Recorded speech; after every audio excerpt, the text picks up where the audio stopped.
Nós vimos que na igreja de Antioquia havia profetas e mestres, e eles oravam e jejuavam.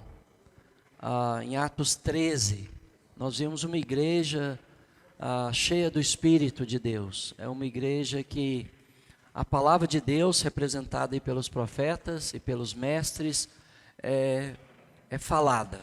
Não a opinião ou a ideia de alguém, não a teologia de alguém, mas a palavra de Deus é falada. O Espírito Santo age, as orações, os jejuns, né? Mas diante do progresso da igreja, sempre vai ter forças espirituais do mal que vão se opor.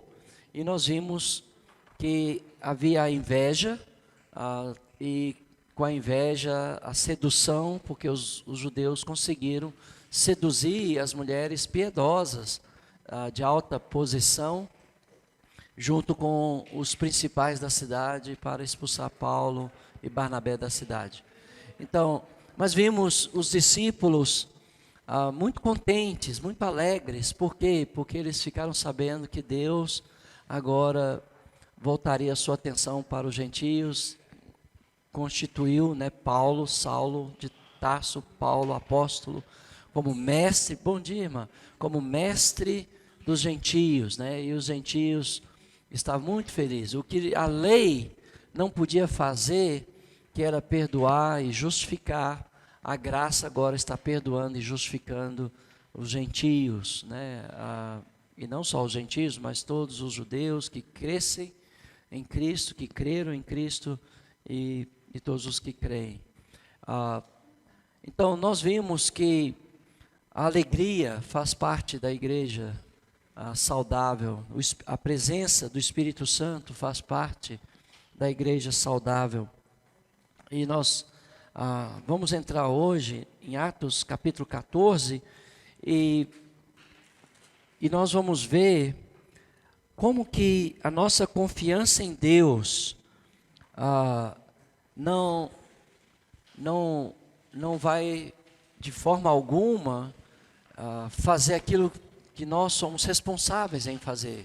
Como a soberania de Deus não anula a nossa responsabilidade. Talvez é o tema desse capítulo, A soberania de Deus não vai anular a sua responsabilidade, a minha responsabilidade.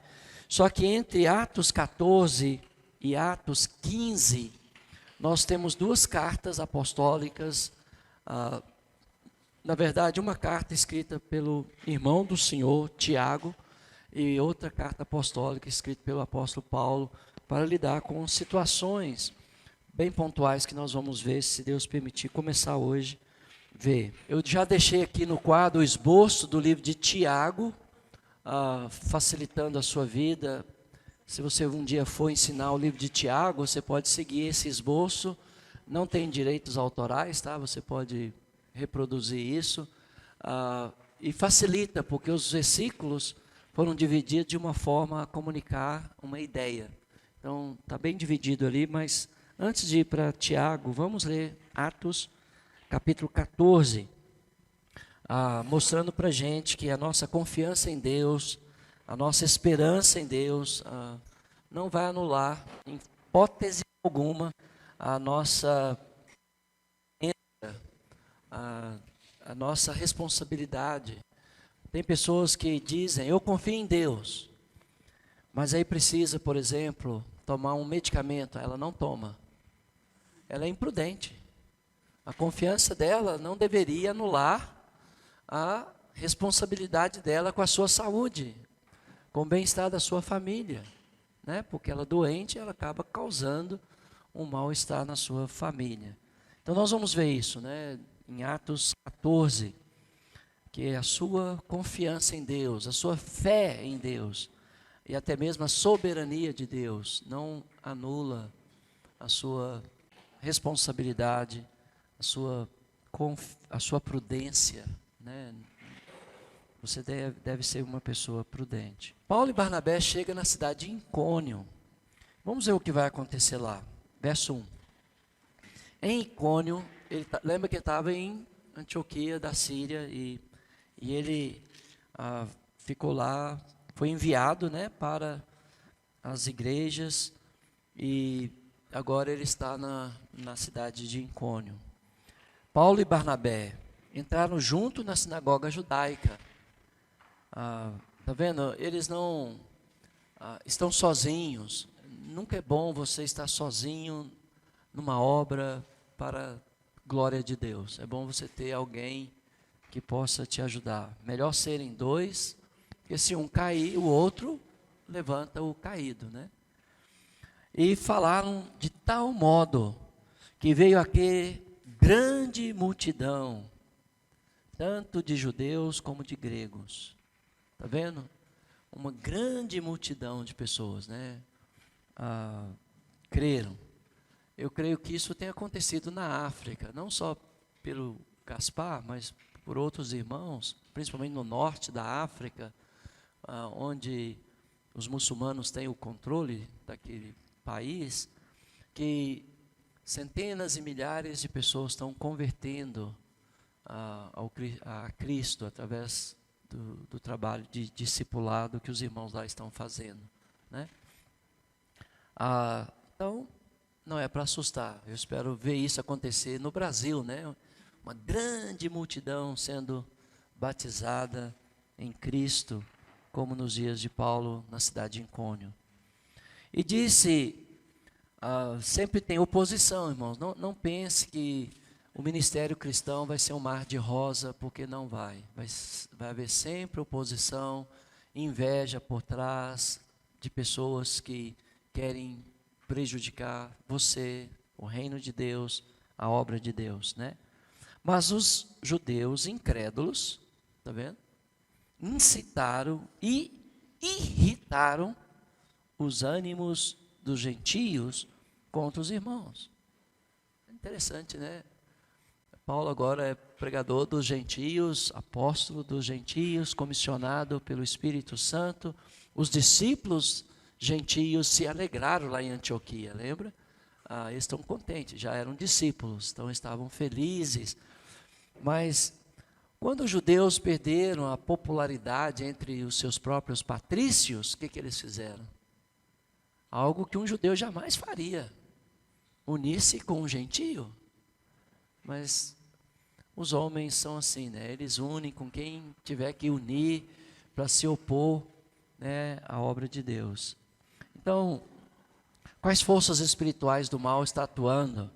A incredulidade dos judeus, eles estão provocando ira nos gentios. É isso que está operando contra os irmãos, está vendo? Contra a igreja. Então, esses homens estavam endiabrados, possuídos por um demônio? Não, mas estavam possuídos de inveja, de irritação, de incredulidade. Eles estavam possuídos mesmo dessas coisas, né?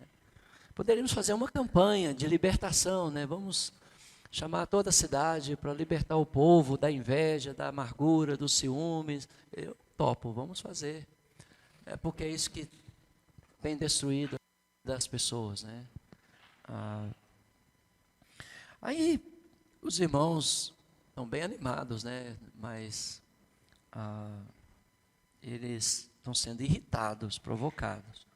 Entretanto, demoraram-se ali muito tempo. Bom, vocês querem criar problema? Criem, mas nós vamos ficar, né? Nós vamos dar um bom testemunho. Falando ousadamente no Senhor, o qual confirmava a palavra da sua graça, concedendo por mão deles, se fizesse sinais e prodígios. Então, imagine os judeus incrédulos vendo milagres acontecendo pelas mãos de Paulo e Barnabé. Barnabé era apóstolo da igreja de Antioquia, enviado da igreja de Antioquia. Paulo era enviado do próprio Cristo. Nenhuma igreja o enviou.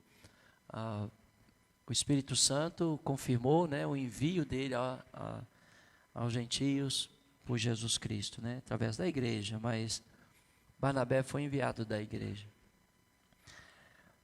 Mas dividiu-se o povo da cidade. Então rachou a cidade, né? Uns eram pelos judeus, outros pelos apóstolos. Está vendo?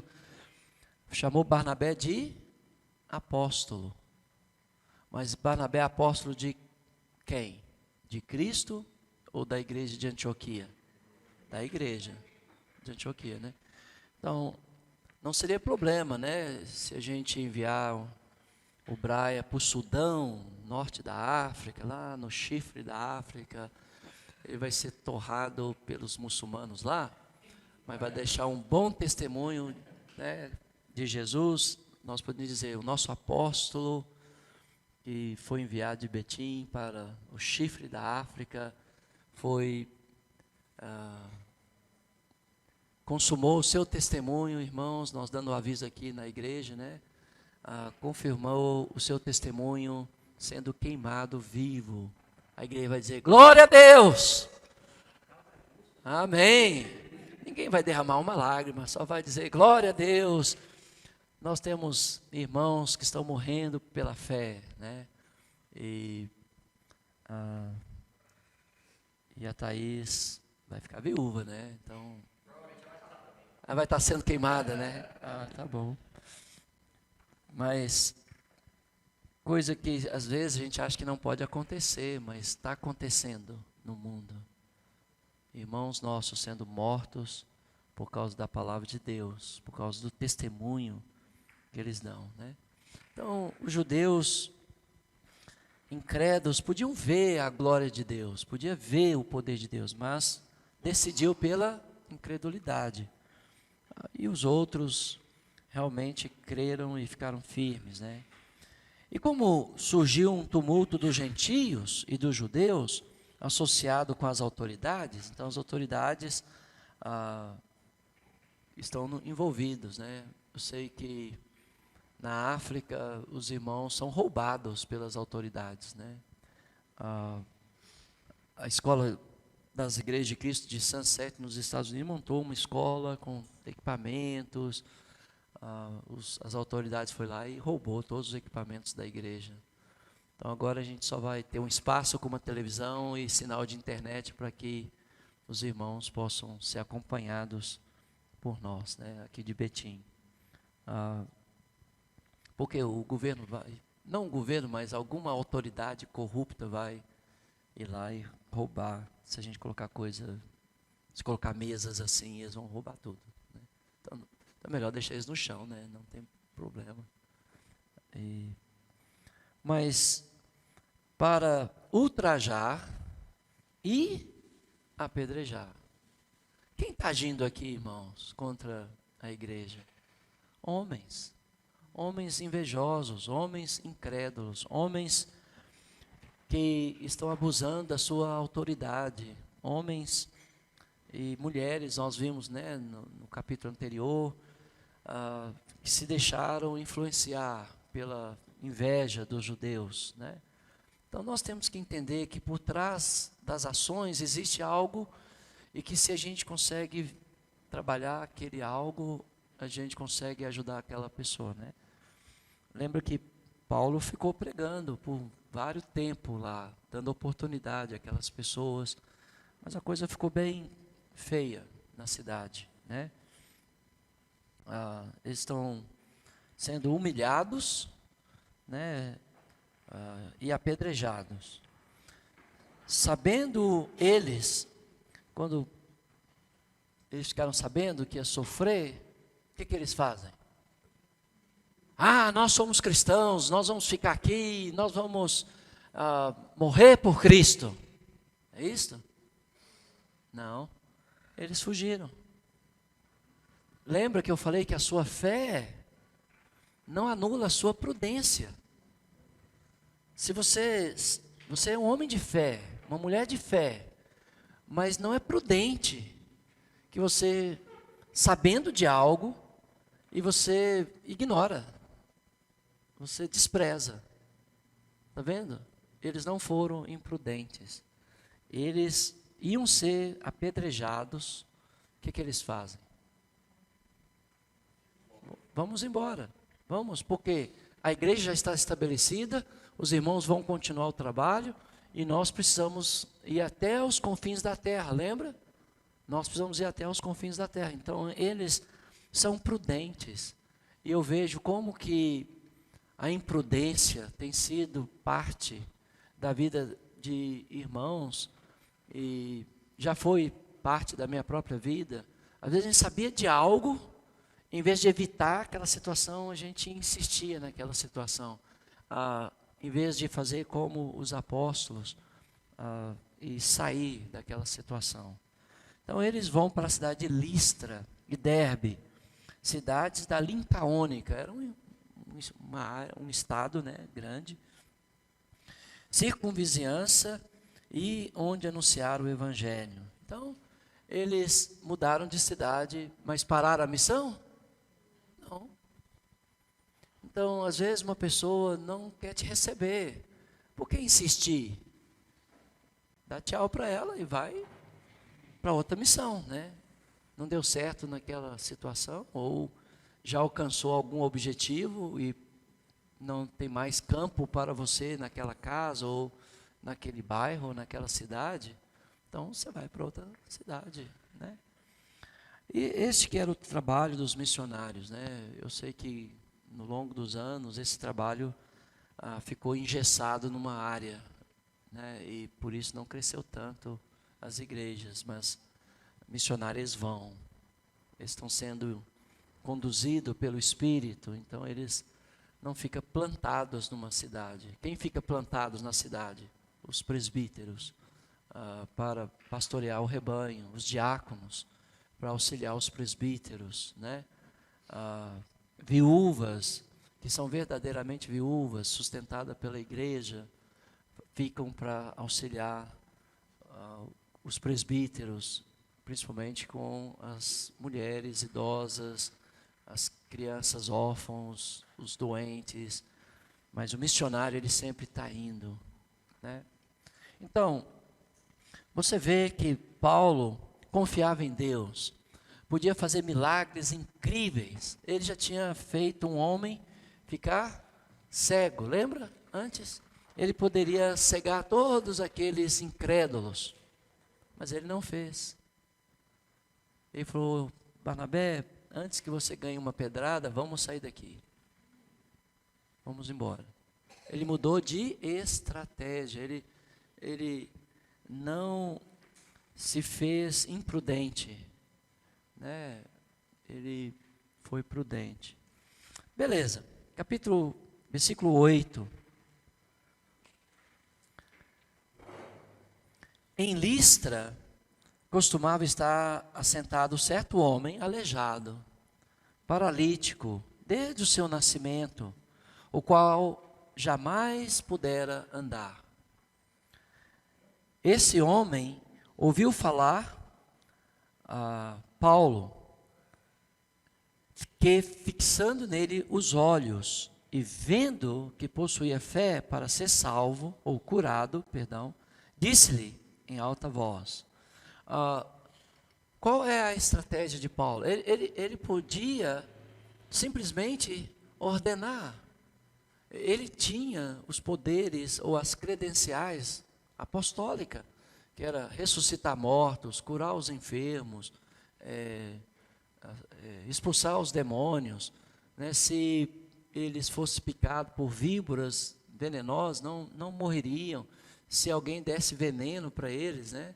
Eles não beberiam de propósito, mas algum inimigo da igreja desse veneno para Saulo ou Paulo, eles tomariam como se fosse o café da manhã, né? E não teria nada, porque ele tinha as credenciais dos apóstolos, né?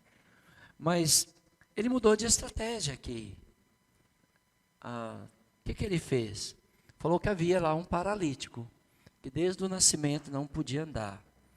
Paulo olhou para ele e viu o que no homem? Fé.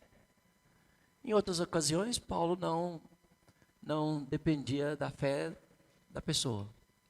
Nem aqui ele dependia, ele só viu. Mas por que ele viu, gente? Porque ele olhou.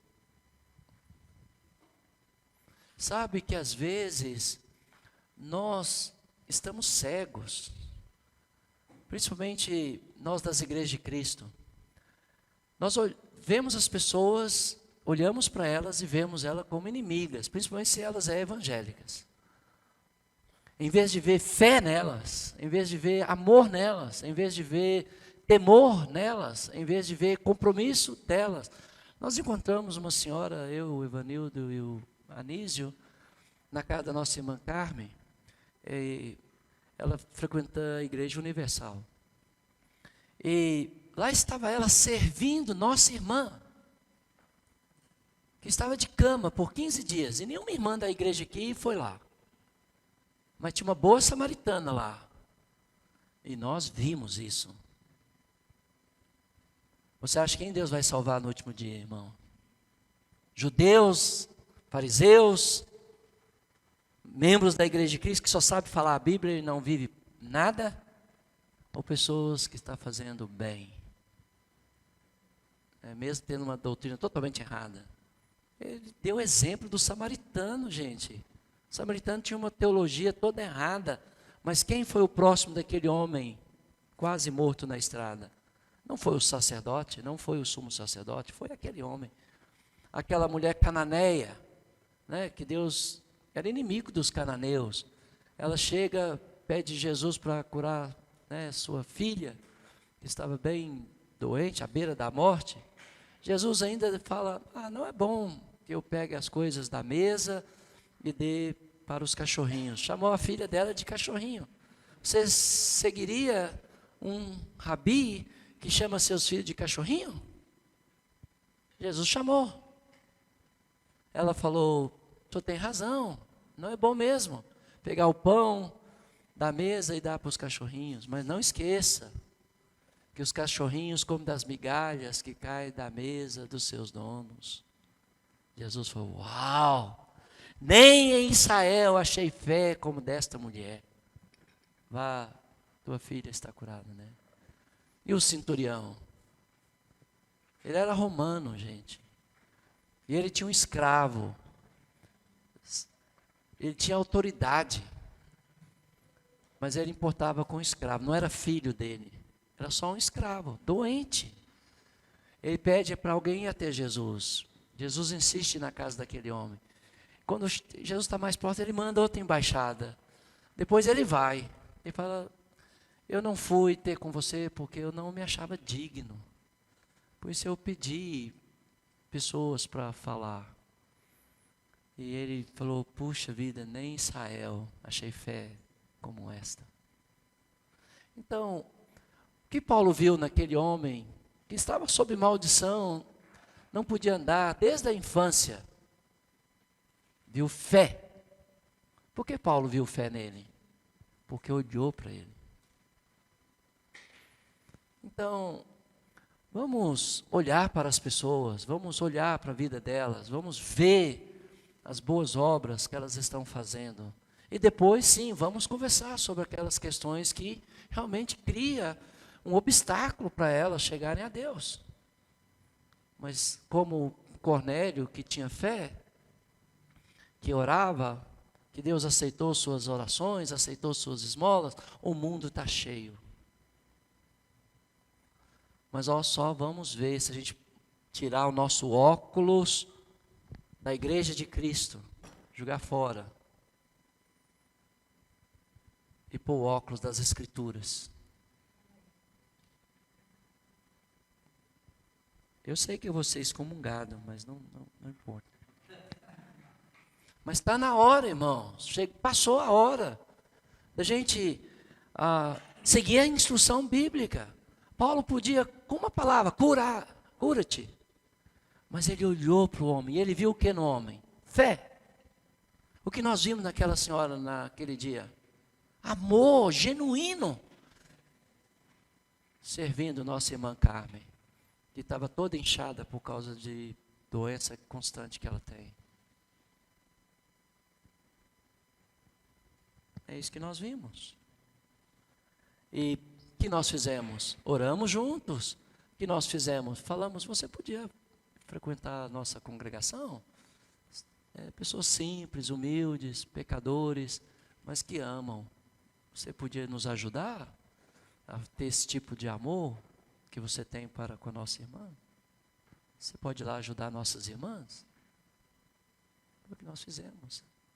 E ela ficou muito feliz depois, né? Eu fui embora e depois os irmãos voltaram para fazer um trabalho para Carmen. Então, vamos olhar para as pessoas e vamos ver o que elas têm de bom. E daí, partir para onde nós temos que levá-las, né?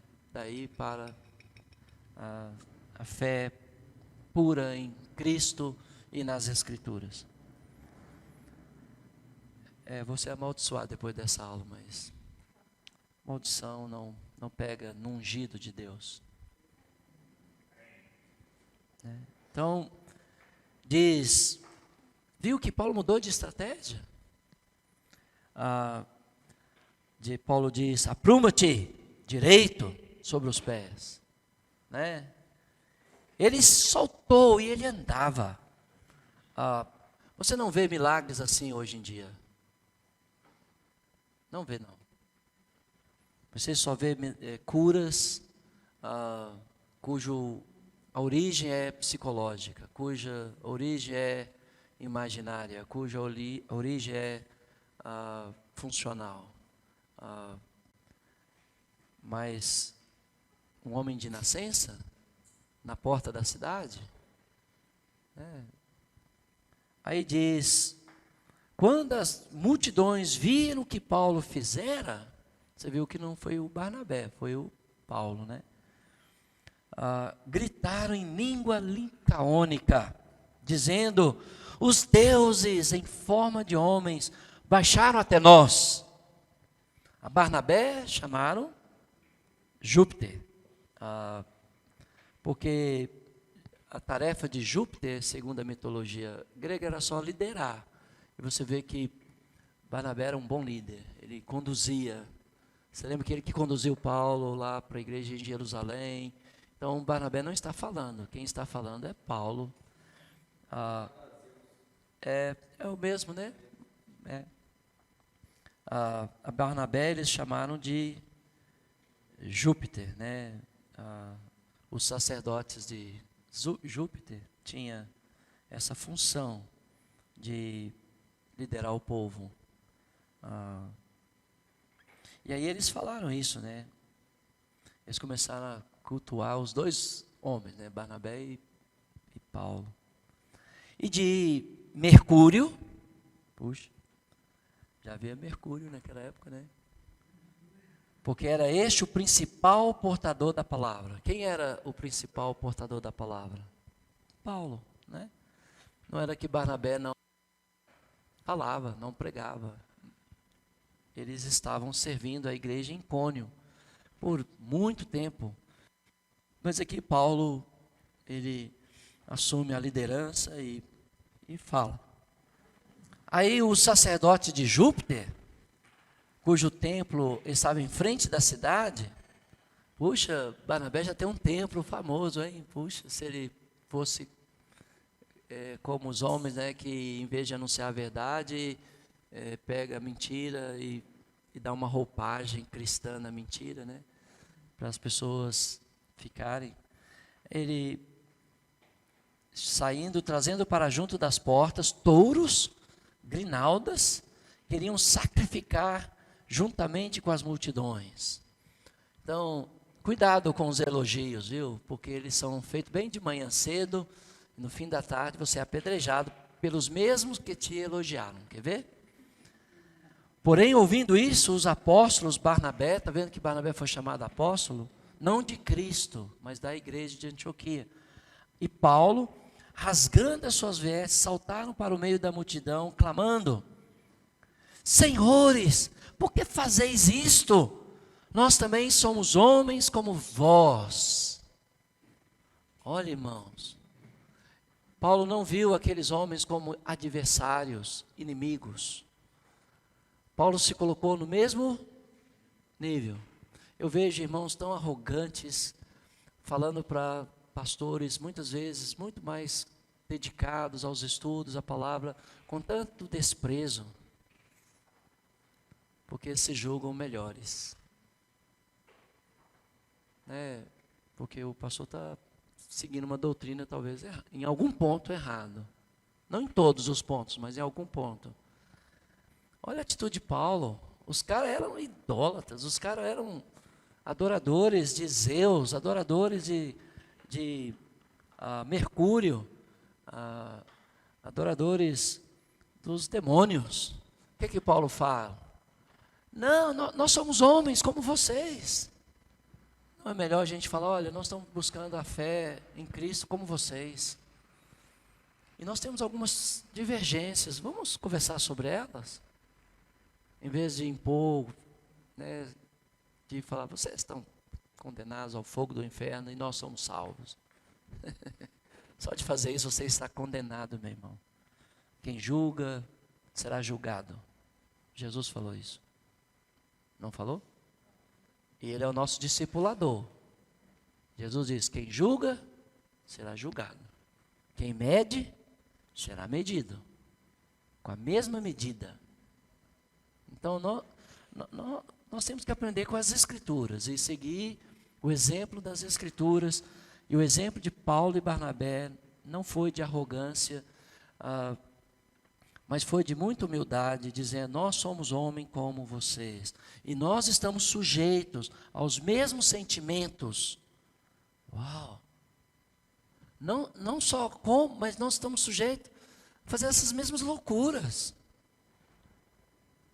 E vos anunciamos o Evangelho, as boas novas. Lembra que é Evangelion, eu bem.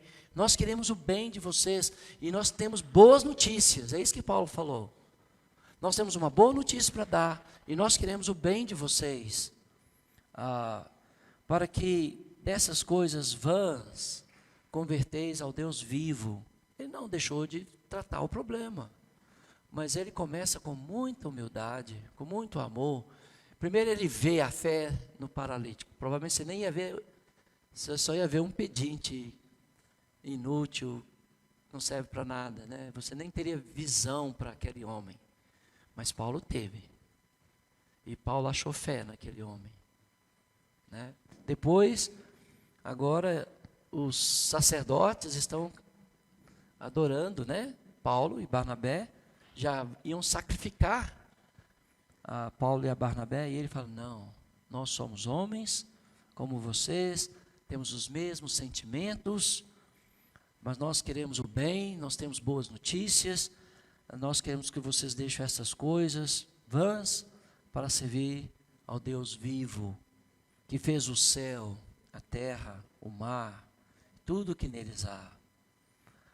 Até então, Paulo está citando Moisés, os profetas, os salmos, mas agora ele não cita. Por quê?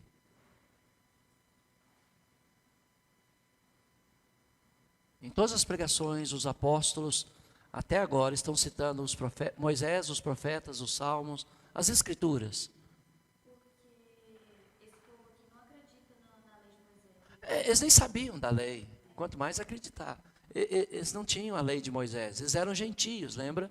Paulo está pregando aos gentios, não tinha a lei de Moisés lá, eles não conheciam, né? Então, por que eu vou citar algo que eles não conhecem? Então, Paulo cita algo que eles conhecem, mudou de estratégia. Imagine se Paulo tivesse o mesmo padrão, né, de ensino, né? Ele ia começar a falar de Moisés, deve ser mais um Deus, né? Os profetas, deve ser um anjo, mistério, sei lá. Paulo, tá vendo? Quando você acha que as pessoas são todas iguais e você vai seguir aí aquela cartilha com todo mundo, você já fracassou, porque as pessoas são diferentes e nós temos que ter a capacidade de partir de onde a pessoa está, né? De começar onde ela está e chamar ela para ler as Escrituras, porque normalmente as pessoas não leem mais a Bíblia. E se elas começam a ler a Bíblia, a fé vai brotar nos seus corações, né? Aí ele continua, e permitiu, né, o qual, verso 16, nas gerações passadas, permitiu que todos os povos andassem nos seus próprios caminhos. Então Deus deixou as pessoas fazerem o que elas quisessem. Contudo, não se deixou ficar sem testemunho de si mesmo. Então, Deus te deu liberdade, mas Deus colocou a sua assinatura em tudo que Ele fez, para que vocês pudessem conhecê-lo. Bom, vamos pensar em algumas coisas que Deus colocou a assinatura dele, para que nós pudéssemos perceber a sua existência no mundo criado. Céu, terra, mar, 3 em 1. Deus, 3 em 1. Espaço, altura, largura, profundidade. Profundidade. 3 em 1. Deus pôs a sua assinatura. A música tem que ter o quê? Melodia.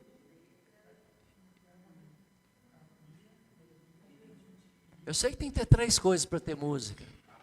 Aqui em Betim só tem 2 coisas. Nunca tem música, mas tem 2 coisas e tem um ingrediente especial, que é o amor a Deus. Mas nunca tem música nessa igreja, mas para ter música tem que ter 3 coisas. Né? Eu não sei qual é.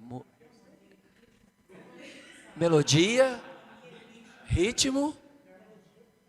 Melodia, ritmo.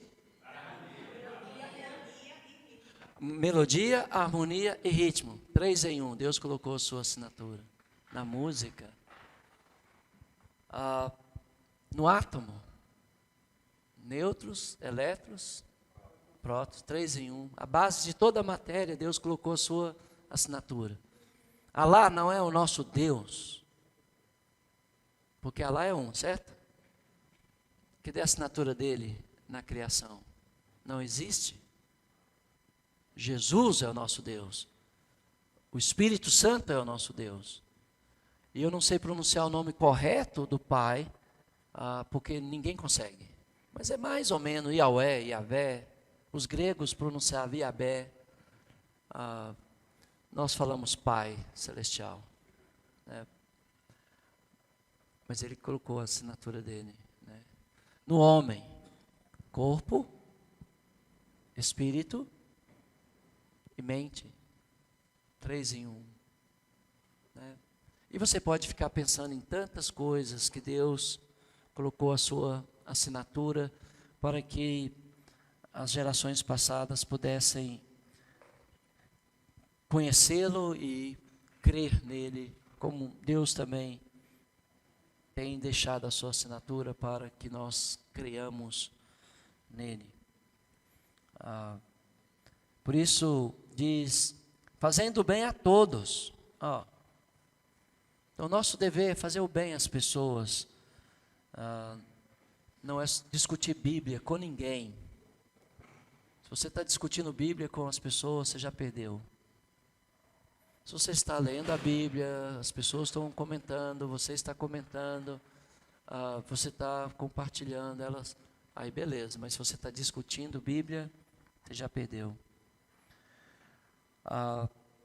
Dando-vos do céu chuvas, estações frutíferas, enchendo o vosso coração de fartura e de alegria. Deus que é o autor de tudo isso. Dizendo isso, foi ainda com dificuldade que impediram as multidões de lhe oferecerem sacrifício. Eles conseguiram impedir, mas com muita dificuldade, né? Sobrevieram, porém, os judeus de Antioquia, Icônio. O que vai acontecer? E instigando as multidões e apedrejando a Paulo. E o Barnabé não ganhou pedrada, não? Não. Ele não ganhou. Ele não era o porta-voz da palavra. Quem era o porta-voz da palavra? Paulo. E o Barnabé? Não ganhou. Então, às vezes, Deus vai permitir que você seja apedrejado. Mas o seu irmão que está do seu lado, ele não vai deixar nenhuma pedra cair. Deus faz acepção de pessoas? Não. Barnabé, por exemplo, perseguiu a igreja de Deus? Não. Sempre apoiou, sempre ajudou a igreja. E Saulo? Perseguiu, né? Jesus falou o que com Saulo? Você vai aprender o quanto importa sofrer pelo meu nome. Jesus falou isso com Barnabé? Não. Falou com Paulo. Então, já vimos Tiago e João presos. Tiago foi libertado na morte porque ele foi morto. E Pedro foi libertado da morte. Os dois eram apóstolos, irmãos. Né? Deus julgou levar Tiago para casa e deixar Pedro por mais um tempo aqui. Agora Barnabé está sendo apedrejado. Paulo está sendo apedrejado e Barnabé? Não. Até porque havia um templo lá que era chamado de Júpiter. E eles falaram que Barnabé era Júpiter. Então o povo jamais ia apedrejar, pela cultura, jamais ia apedrejar Barnabé. Mas não é só por causa disso. Não é só por causa da ignorância do povo, mas Deus não falou que Barnabé passaria por privações e provas duras que Paulo passaria aqui. Ele falou que Paulo passaria. Então, estamos na mesma igreja. Eu posso ser milionário e usar todo o recurso que o Senhor me deu para o bem da minha família, o bem da igreja, o bem dos irmãos. E você pode ser aquele que vai usufruir da riqueza que o Senhor me deu. Sendo eu discípulo, eu vou usar aquilo para a glória de Deus. Você sendo discípulo, você não vai ficar com inveja ou ciúmes, dizendo por que ele tem e eu não tenho, né? Você vai dizer, glória a Deus que o irmão tem, e porque Deus tem cuidado da minha família, como eu falei aqui domingo, na hora da coleta, através da igreja, que tem me sustentado financeiramente, né, para estar à disposição dela. Né? Então,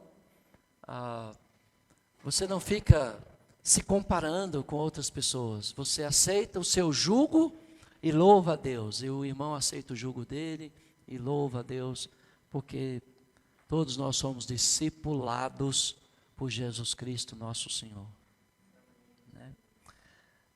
Aí, Paulo está apedrejado, né? Coitado do Paulo, né? Arrastaram-no para fora da cidade, não arrastou o Barnabé. Eu acho isso muito legal. Eu acho que vai arrastar o Anísio para fora da cidade, vai apedrejar ele. Não, se a gente for para a África, eu que vou ser apedrejado. Né? Dando por morto. É como se Paulo, né, já não tinha mais fôlego de vida. Né? Rodeando, porém, os discípulos, os irmãos não ganharam nenhuma pedrada. E os irmãos estavam lá, imagine Paulo todo sangrando, quase morto, apedrejado. Então os jovens rodearam Paulo, os discípulos, né, tá lá, Paulo todo sangrando, aí chega Isabela, né, songamonga, cara de sono, não sofreu nada por Cristo naquela cidade. Aí chega todo mundo e está vendo Paulo. Aí Paulo simplesmente levanta, entra na cidade. O jovem, não vamos ganhar o dinheiro do funeral com Paulo, né? E como ele levantou? Deve ser muito engraçado. Porque os discípulos estavam rodeando ele. E ele simplesmente levanta. Então, o ponto é, isso ensina tanto para a gente, irmãos. Às vezes, você está numa situação de gozo, de paz, de felicidade, e outro irmão está tomando pedrada. Fazer o quê? Deixa ele tomar as pedradas, celebra esse momento seu, rodeia o irmão que está quase morto, e se ele levantar e entrar na cidade, deixa ele, não impeça ele, deixa ele ir. E, porque amanhã pode ser você que vai estar tomando as pedradas e o irmão. Em vez da gente ficar achando que o que é do meu irmão é meu, não é não. Né? As bênçãos do meu irmão é do meu irmão. As tribulações do meu irmão é do meu irmão. Agora, eu participo, né, das tribulações dos meus irmãos. E eu participo também das bênçãos dos meus irmãos. Eu falei que domingo eu sou sustentado por essa congregação.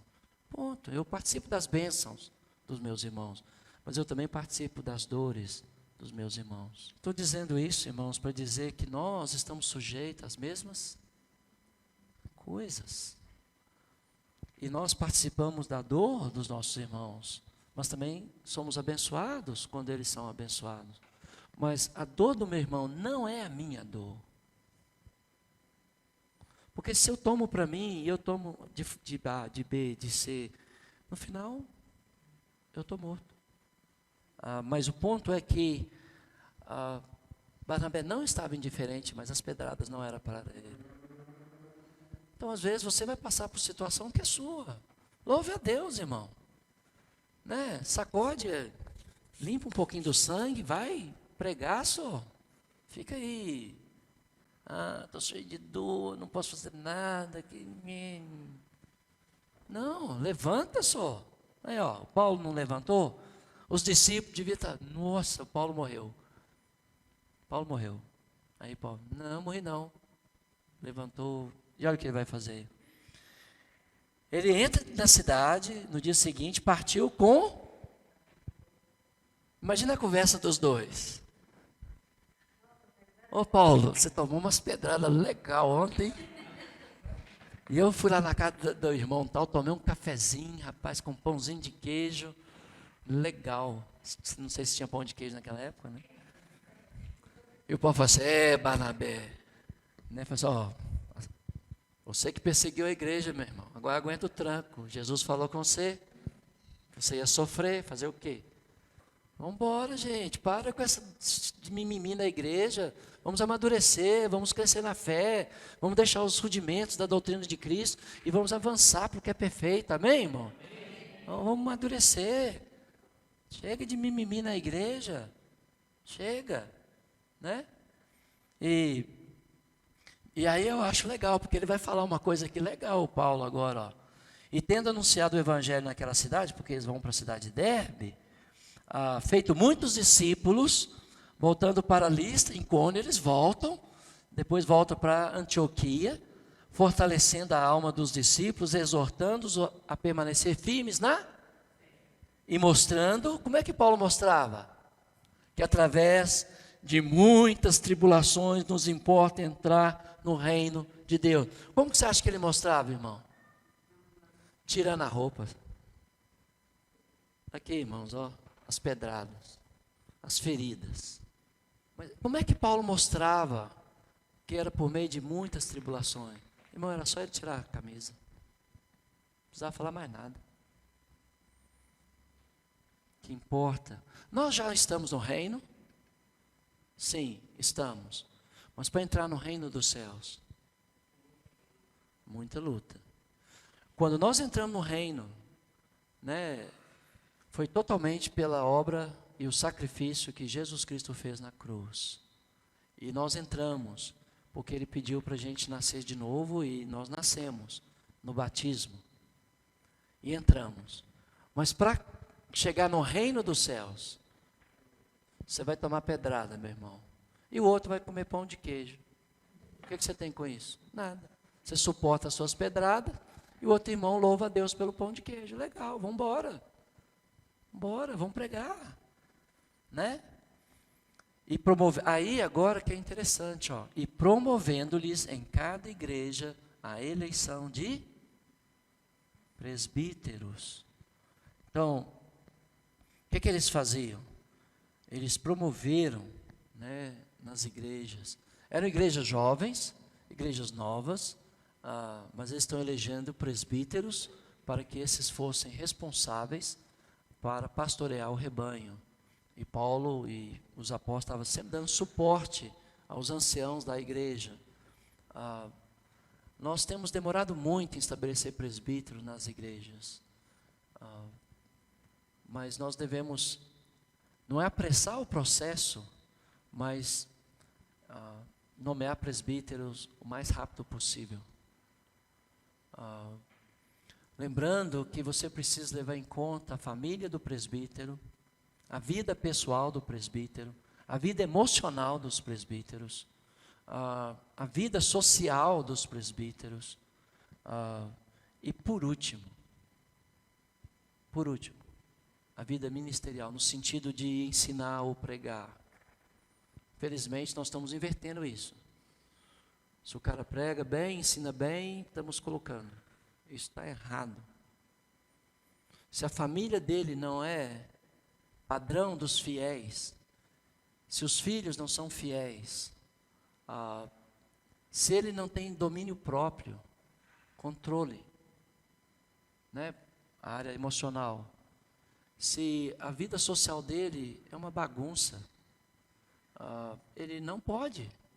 Só que a lista que Paulo nos deixou em 1 Timóteo e Tito, nós não vamos lê-la agora, mas você pode ler 1 Timóteo, capítulo 3, e Tito, capítulo 1, mostra essas áreas que você deve observar na vida do presbítero. A vida familiar, em primeiro lugar. A vida emocional, se há equilíbrio. A vida pessoal dele. Ele é uma pessoa desajustada, desorganizada, né? Quero dizer que essa lista não foi dada para desqualificar a pessoa, mas para qualificar. Então, se ele tem a vida bagunçada, você pode dizer, olha, irmão, coloca a sua vida em ordem para você ser presbítero na igreja. Porque em casa você está bem, emocionalmente você é equilibrado, mas sua vida está meio que bagunçada nesta área, por exemplo, em alguma área. De relacionamento, talvez, sei lá. Finanças, talvez, ou relacionamento com os parentes, sei lá.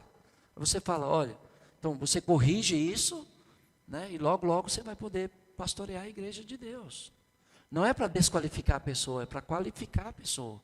Mas sendo honesto, fala, você precisa tratar esta área na sua vida, para você assumir o pastoreio da igreja, né?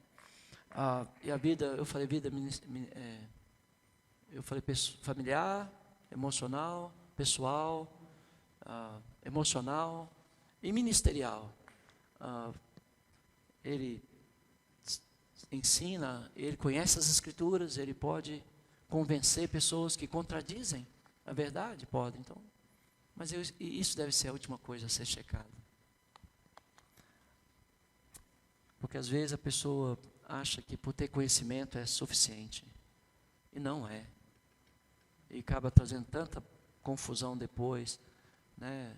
Então, espero que nas igrejas que estamos ajudando, estabelecendo, a gente possa nomear presbíteros rápido, observando estas áreas na vida daquela pessoa e dando suporte para que logo, logo ela possa chegar naquele ideal que Deus quer que ele chegue, né?